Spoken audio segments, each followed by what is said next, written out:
Goosebumps is rated Y7 because it may be too spooky for kids under 7.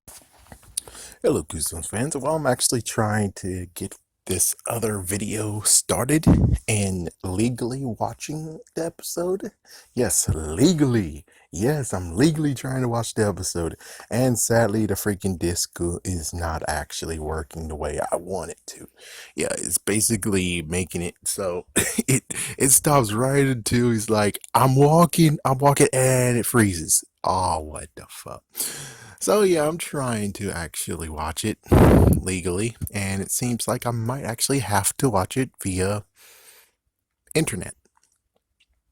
So I'm trying my hardest, okay? I'm trying my hardest to play it, and it's like a big, not middle finger, it's more like a big knee in the balls to whoever owned this freaking damn thing, because it's booting up nicely. It says play all, it says episode select, it doesn't give me any issues, and then we get to Attack of the Jack-o'-lantern, and well, here we go. So here we go again, and it freeze. No, oh! It's trying to, and it's froze. Wait! Oh my gosh, it's trying to do it. Oh my gosh, it's trying to do it this time. Oh my goodness. But anyways, besides me just making some fun while I'm watching this, and gee whiz, now it glitched up like hell. We're gonna talk about the video games of Goosebumps, the Goosebumps video games. We have 5 of them now, so that means I'm able to rank them from best to worst. Oh, goody. This is going to make some people pissed off. So let's go from worst to best. Why not? So, the weirdest thing has to be the fact that every single Goosebumps game is point and click except for one. And I don't even know where it should go. And wow, it just freaking jumped. Holy freak, it just jumped to the dog. Well, anyways, I don't know where exactly should I put it, so I'm just gonna try to nail this in. This might actually change eventually, but for right now, I would say the 5th one, the one that's like definitely don't buy, has to actually be. You know what? I'm gonna be nice. I'm gonna let the one I was gonna make last 4th place. The 5th one should be Masked Mutant, because we have no real reason why we need Attack of the Masked Mutant, and it seems pretty stupid, and doesn't even do anything to actually make things awesome, and holy freak, it actually is playing like crazy.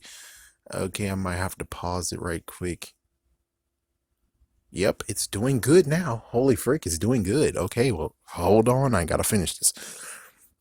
So yeah, I'm making Attack of the Masked Mutant number 5 because it doesn't do anything. It doesn't actually dive into the character or the lore even more.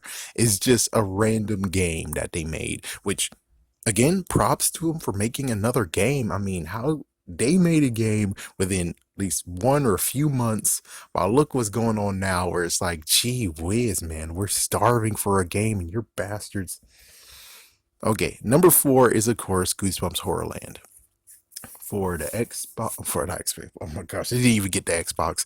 It's for the DS, PlayStation 2, and the Wii, which basically is for the Wii, but hey, they had to the franchise, you know? And of course, they had a new book series, so of course, they have to do something, and thank goodness they did something. Like nowadays, where it's like, you can kind of say they did something, but not really. But anyways, yeah, this one is kind of sad because it's basically a party game thing. They had a little teeny tiny bit of story in it, which is kind of cool, but it's never really been touched upon or done anything else. So because nothing came of it after, like, oh, that's some interesting story, it didn't even get into like a mini book. It didn't even get like its own short story. It didn't even spin off to like its smaller versions of it. Even when it came to like, well, hold on, they made this game to go with the book series, and he wanted to end it at 12. Then how the fuck did you guys not tell him, hey, well, from 13 to 17, would you like to continue on the story that we actually made in the video game? It's like, oh, okay, tell me more. And it's like, that's what you have to fucking do.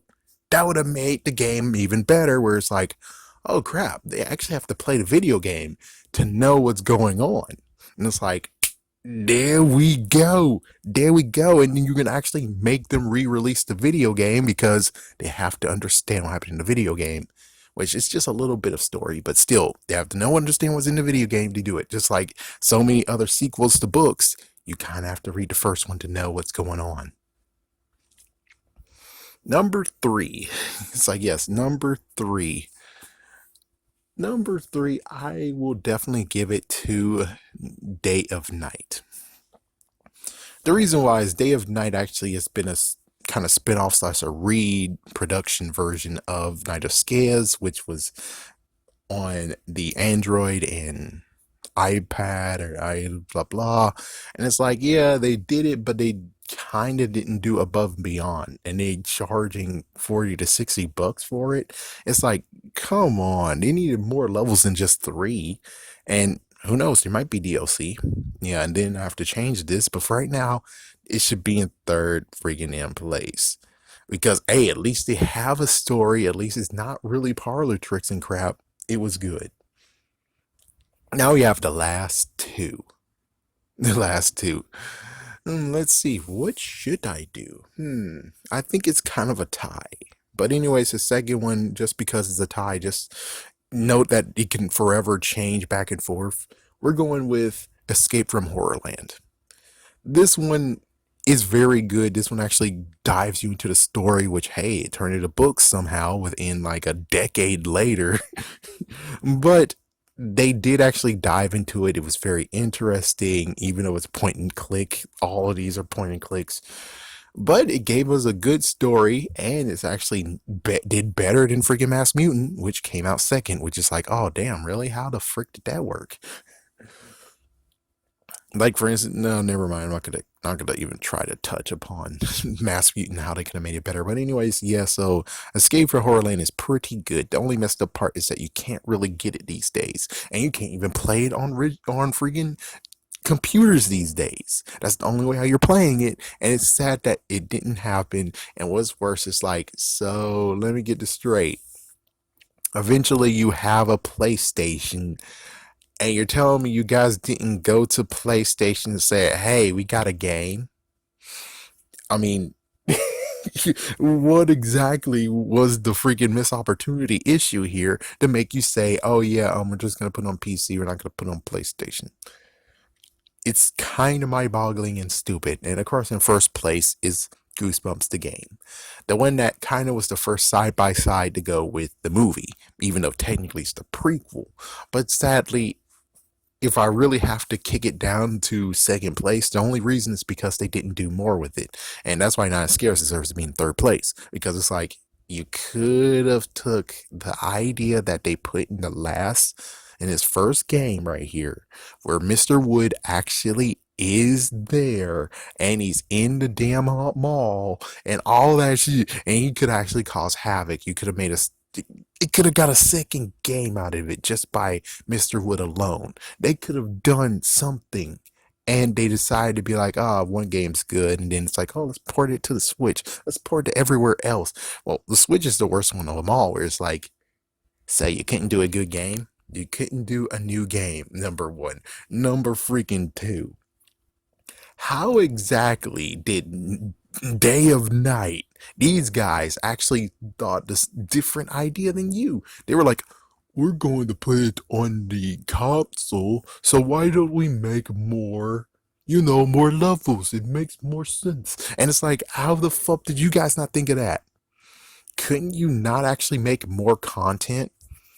You had to have more freaking data that you could put in the freaking game. So I know it's like, oh, but it's easy to just port it because it's very fast, very easy. And it's like, yeah, but if you really want to have that freaking price tag of, I think, 40 bucks, and it originally went for, I think it went for 20. Yeah, I'm pretty sure it went for 20. So it's like, yeah, no, you're gonna have to do more than that. You have to do more than that. You have to maybe make a freaking, in quotations, DLC of what happens next with Mr. Wood. And since the second movie came out, wrap it around it. Wrap it around it. Make it another movie that's like maybe another thing of where it's like, oh, the reason why he was late to the party is because R.L. Stein had to correct something that he forgot. He didn't even remember what Mr. Wood looked like. And then it's like, oh, frick, someone else is calling him. And it's like, oh, well, you left Mr. Wood over there for like 3 freaking damn years. So Mr. Wood has now claimed himself king. And, well, note, he actually found other books that you didn't actually grab because Slappy was saving them for a rainy day, but he didn't say shit, and you captured him before he even said anything. So it's like, yeah, so Mr. Wood noticed everything that Slappy did, and he has the other books, and he claimed himself king, and now you have to defeat him, and then after that, you do the freaking thing that you did the first game, which is, oh, well, oh my gosh. Someone needs me. Apparently, someone is in Tesla, whatever city, and they need my help. Well, I gotta go. Why couldn't you do that? Why couldn't you put a 2-in-1 game in there? Why don't you just make a brand new game? But anyways, yeah, that's the top list of all Goosebumps games.